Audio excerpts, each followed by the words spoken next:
Painter आकर उस guard को गोली मारकर खत्म कर देता है। इसके बाद पेंटर बम फेंककर दूर की एक गाड़ी को उड़ा देता है, जिसकी वजह से बाकी गार्ड्स भी मारे जाते हैं। फिर वे इंक के बैरल लूटकर तेजी से वहां से रफू चक्कर हो जाते हैं। लेकिन इतने सब के बीच पहली बार पेंटर का ऐसा हिंसक रूप देखकर ली के अंदर रूह कांप जाती है। अब तक डरते डरते जाली नोट तो बना रहा था, लेकिन उसने कभी नहीं सोचा था कि उसे खून खराबे में भी शामिल होना पड़ेगा। पर अब वो एक ऐसे दलदल में फंस चुका था जहां से बाहर निकलने का कोई रास्ता नहीं था। इधर मोर इफेक्ट वाली इंक लाने के बाद वे उसे प्रिंटर में लगाकर दोबारा नोट छापना शुरू करते हैं और अब जो नोट बाहर निकलते हैं उन हर एक नोट में असली नोट की तरह ही कलर चेंजिंग इफेक्ट दिखाई देता है। ये नजारा देखकर पूरी टीम खुशी से उछलने लगती है, क्योंकि उन्होंने कुछ ऐसा बना लिया था जिसे असली नोट से अलग करना नामुमकिन था। लेकिन ली अंदर ही अंदर बहुत ज्यादा गिल्ट महसूस कर रहा था। वह पेंटर से पूछता है कि जब यह इंक खत्म हो जाएगी तो क्या फिर से लोगों को मारकर इंक लानी होगी? इससे बेहतर है कि मैं खुद यह इंक बनाने की कोशिश करके देखूं। लेकिन पेंटर उसकी बात सुनकर उसे जोर से झिड़क देता है और चुप करा देता है। अब पेंटर के ऑर्डर पर उसके लोग सूटकेस में भरकर जाली नोट अलग अलग देशों में स्मगल करना शुरू कर देते हैं। इस तरह उनका जाली नोटों का साम्राज्य दिनों दिन बढ़ता जाता है। लेकिन पुलिस को पहले ही उनकी हरकतों की भनक लग चुकी है। विंग नाम के एक अंडरकवर पुलिस ऑफिसर को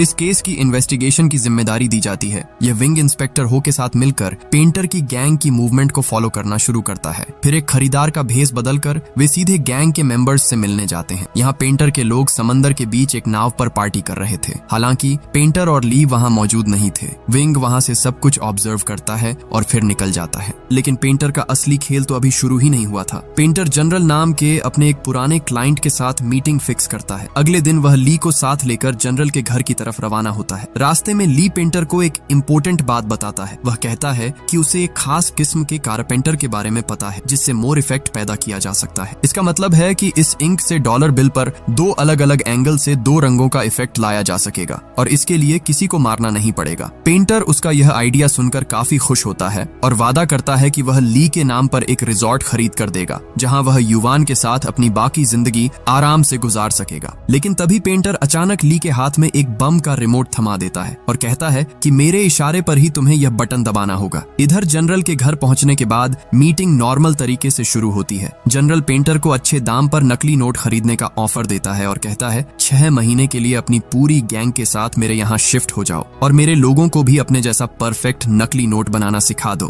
फिर जनरल हंसते हुए कहता है अगर तुम्हारे पिता जिंदा होते तो वे इस डील के लिए तुरंत मान जाते। यह बात सुनते ही पेंटर के चेहरे के हाव भाव भयानक तरीके से बदल जाते हैं। वह धीरे से कुर्सी से उठकर जनरल के पास जाता है और उसके कान में फुसफुसाते हुए कहता है 7 साल पहले तुमने ही मेरे पिता का खून किया था। यह सुनकर जनरल समझ जाता है कि पेंटर यहाँ